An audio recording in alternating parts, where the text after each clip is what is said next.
అయ్యేంత వరకు కూడా మేము పోరాటం చేస్తాం, మీతో పాటే ఉంటాం. మీకు భారతీయ మజ్దూర్ సంఘ్ అనుబంధ సంఘం తెలంగాణ రాష్ట్ర పౌర ఎంప్లాయీస్ వీళ్ళ తరఫున సంపూర్ణ మద్దతు తెలియజేసుకుంటున్నాం. మీకు ఇంకో విషయం కూడా చెప్పాలి.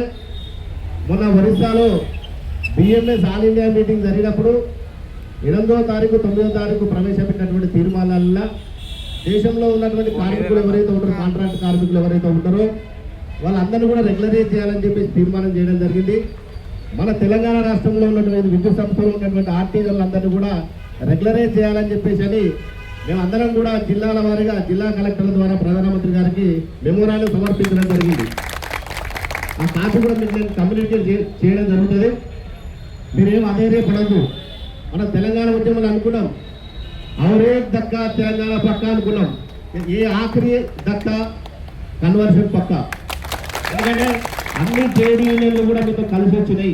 ఈరోజు నేను ఈ వేదిక చెప్తున్న ట్రేడ్ యూనియన్ అందరూ కూడా మనందరూ కూడా రకరకాలైనటువంటి ఎజెండాలు ఉండొచ్చు, మనకు వేరు వేరు జెండాలు ఉండొచ్చు. ఇవాళ ఈ దుస్థితికి ట్రేడ్ యూనియన్ కార్మిక నాయకులే కారణం అని చెప్పేసి నేను మీకు సభాముఖంగా తెలియజేసుకుంటున్నా.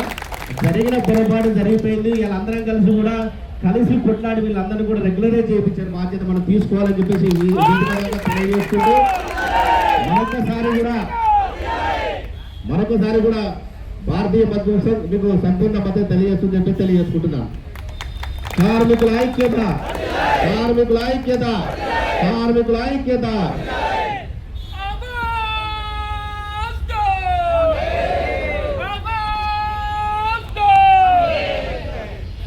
ఈరోజు మన ధర్నా కార్యక్రమాన్ని ఉద్దేశించి మన డిఎంఎస్ రాష్ట్ర రథసారథి మన సుకుమార్ గారికి అమూల్యమైన సందేశాన్ని తెలియజేసి